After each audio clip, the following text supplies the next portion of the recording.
What's up, metalheads? My name's Jamie. This is the BladesAndEDC channel, and thank you guys so much for being here. If you enjoyed this video, please hit that like button for me. It helps the channel to grow, and we are trying to hit that 1K mark, guys. We're getting so close. We are so close to 1,000, and thank you all so much for the support. I really do appreciate it. If you're new, please consider subscribing. Got a really cool giveaway coming soon for that 1K milestone, which is a very big one. It's the one I've been aiming for pretty much since I started this channel. And honestly, I didn't think I was ever going to get there in the beginning. But thanks to the support of you guys and a lot of you like Chris Q-Ball, who sent this knife in for me to check out, and others, you know who you are, who send knives in and let me take a look at them, play around with them. Without you guys, I wouldn't be able to make all these videos because there's no way I could afford to buy all these knives. You know what I mean? So I feel blessed for the support that I get from all of you. And I really want to say thank you to everyone, just for watching the videos too. Not just, you don't have to send knives in for me to be thanking you. Just watching the videos. Thank you. I really do appreciate it. Because if you guys didn't watch them, I wouldn't make them. So, all right, we're going to take a look at the Miguron Centurion today. Like I said, this was sent in by Chris, aka Q-Ball. And this is a knife I knew absolutely nothing about, had never seen before until I opened the package. I didn't even know it was coming. He sent a couple knives I did request and then sent some surprises in there, and this is one of the surprises. And this is one of Miguron's more premium knives, made really well. Big knife, carbon fiber or shred carbon fiber with some blue accents in it. And I had fun taking the thumbnail for this one. This one was really cool to take a thumbnail picture for because to make that blue pop. It's kind of tricky at first, but then once I got it, man, it turned out really good, I think. M390 blade steel. Titanium bolsters, titanium pocket clip, titanium backspacer, titanium pivot collars and thumb studs, all titanium hardware with shred carbon fiber overlays.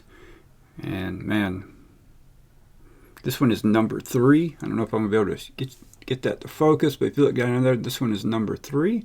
So they did number these. I don't know how many of these they made. They are currently unavailable. You can find them on the secondary. The original MSRP was $300 for these, and then when they sold out, they marked them down to $240. So if you check around, you'll probably be able to find one. Yeah, I like it. If you like this knife, well, I'll tell you the good stuff about it in a minute. Let me give you the specs first and do some size comparisons. Excuse me. And then I'll talk about this knife because this one's kind of surprised me. All right, overall length 8.65 inches. Blade length 3.75 inches. Blade width is 1.25 inches. Blade thickness is 160 thousandths, so it's a thicken. It's a thicken for sure. M390 blade steel with a flat grind, compound grind. I'll talk about that in a minute. With a satin finish, drop point blade. Handle length is 4.95 inches. Handle width is 1.14 inches. Handle thickness is 0.57 inches. Weighs 5.5 ounces. And it is tip up, right hand carry only. This pocket clip is not reversible. And it's about that grind. So you got a flat grind here. And then over here at the tip, if I can get that to focus and show properly on camera, you can see right here, there's a separate grind.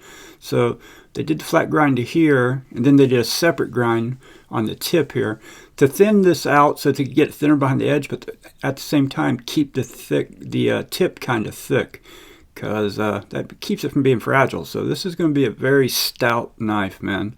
This is one you could really beat on if you wanted to, and it's going to hold up well. Do have a slight swedge across the blade, which looks really good in my opinion. This thing is a fingerprint magnet, so but all satin finishes are, so nothing wrong with the knife there. But I tried to wipe it off before the video, and I always end up with fingerprints all over it by the end of the video. So, all right, ergonomics. Ergonomics are fan-friggin-tastic. They are so good, man. This thing feels so good in my hand. And for such a large knife, because this is a big knife, in my opinion, my hand just fits pretty good for a big knife. I don't have that much left over. With a larger hand, you're going to get your all 4 fingers on there. But once you get larger hands, you may, because of this flipper, you can't really choke up any further. So for medium or large, I think you'd be fine. If you start getting up those extra large 2XL, this might get a little small for you, believe it or not, because even with the size of this knife, it wouldn't be comfortable, in my opinion, if your pinky ends up back here. So as long as you can get your fingers in there, this thing is just super comfortable. Pocket clip just vanishes into your hand. You don't even realize there's a pocket clip there. It's done so well. The clip follows the curve of the handle, so it just goes right into your hand perfectly. They've done a couple extra little cuts here on the clip, and I'm thinking they probably did that to assist with the ergos, because the clip would gone out further this way, it'd probably get into your hand, but by cutting that back the way they've done it, it melts right into your hand. Excuse me, guys. I need to get a drink of my Gatorade here. Sorry about that. Fall's here. Leaves are falling. Mold's growing. Allergies are not doing well. So, spring and fall, man, they messed me up pretty bad. Okay, where was I? Ergos. Ergos are fantastic on this knife. All the edges are chamfered down. There's no sharp points anywhere. The transition from the titanium to carbon fiber isn't the best. I can feel it here. It's a little higher on the carbon fiber than the titanium, and so it's not, it's not that perfection quality that you would see with, say, a Riot, where you can't even tell the transition. You can feel the transition. It's not bad, though. Don't get me wrong. It's not like it's sticking way up. You can just feel it. Other than that, though, everything else on this knife feels extremely good in hand. Well, that doesn't feel bad in hand, but looks good and feels good. No other sharp edges. Everything's super comfortable. I love the way they've done they've kind of milled out the carbon fiber and the scale here a little bit, just for aesthetics, to show that back spacer. It looks really good, in my opinion. This would look good with some anno work on it, honestly, I think. I'm not sure how I feel about how they anodized the pivot collars on the thumb studs. I don't know. I think blue would look better, but the gold kind of gives a little contrast, I guess. So that's a personal thing. Nothing wrong with the knife. I get another drink of the Gatorade. I am so the mold, man. All that rain, all the leaves are falling. The mold just messes me up. All right, where was that? The ergos. Ergos are fantastic. When I first, the action, here's something else that kind of surprised me about this. When I first opened this knife and looked at it, I looked up here, right? I looked right here before I even deployed the blade. I looked at the thumb studs and I was like, they must be using the thumb studs as stop pins. But they're not. They're not. So there's actually a stop pin in there.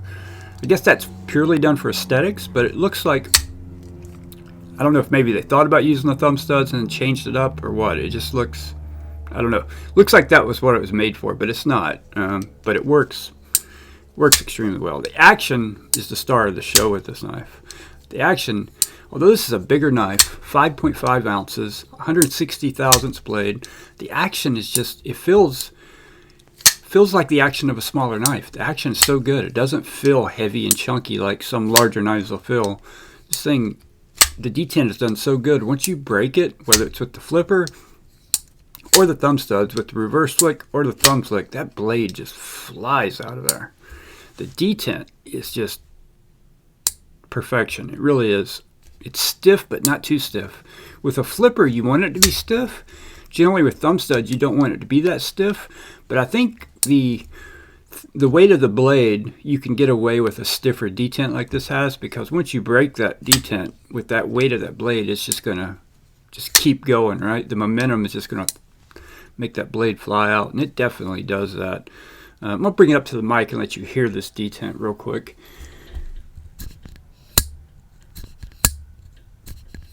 Nice little ting there on the close. Yeah, great detent on this knife. Fantastic detent. The detent break really early, so, which is good. It's right there, so very early. Honestly, you don't even need to pay attention to those. Just hold the slack bar over with the flipper. It's going to hit your thumb, and then it's going to come. You go right past the detent break, so action is just super, super smooth.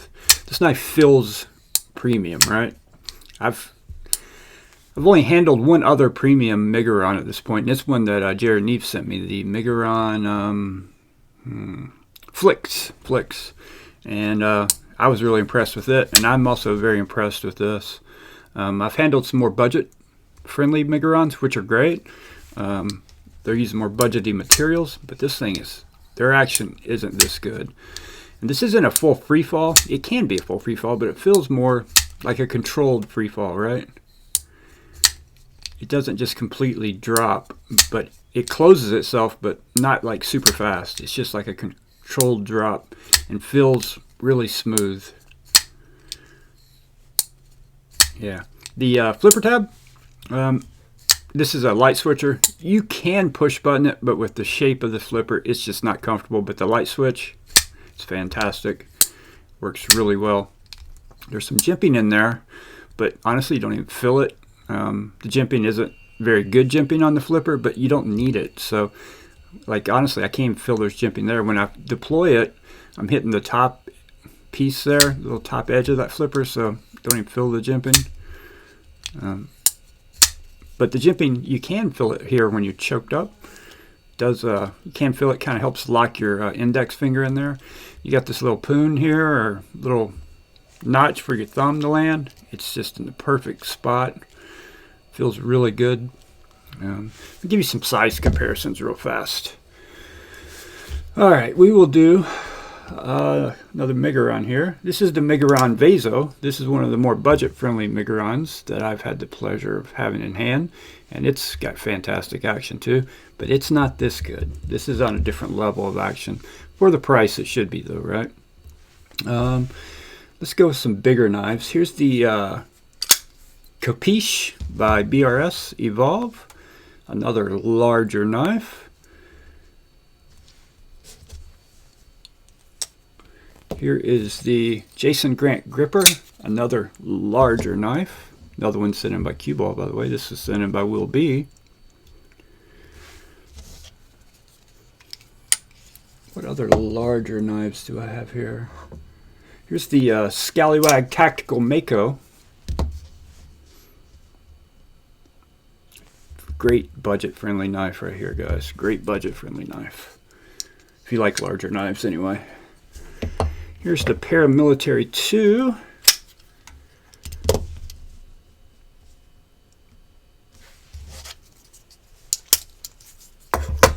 What else we got big here? The Best Tech Exploit. And we'll go ahead and do a couple more big boys, and then we'll switch over to a couple of the regulars. Spyderco Shaman.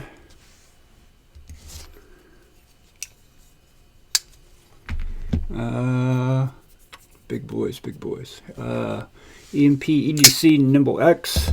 Kind of a mid-size, but for me this is a big knife, right? For my hand size, the Nimble X is about as big as I would ever carry, so this is far too big for me.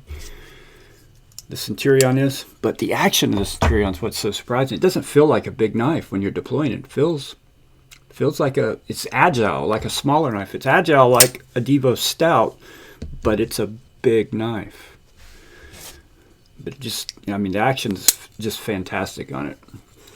I don't know if Miguron makes any more smaller premium knives. I'm going to be looking into that though, because I'm so impressed with what I felt so far from their larger premium knives. There's the AD 20.5. Do a couple of the regulars and we'll wrap this up. Here is the Benchmade Bug Out.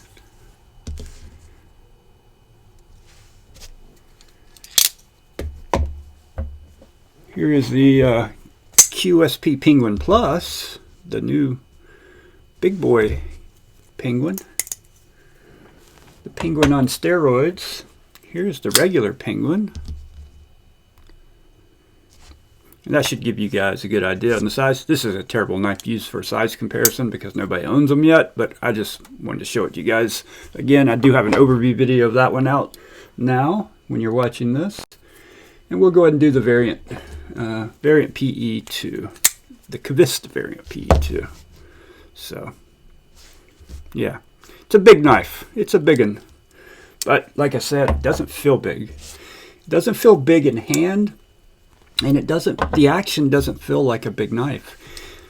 Even though that's a big, heavy blade, they've done the detent so well that it just it's agile. It's so good. The action's just, the reverse flick or the thumb flick, fantastic. I personally wouldn't even use the flipper. In my opinion, this would be a much better knife without a flipper.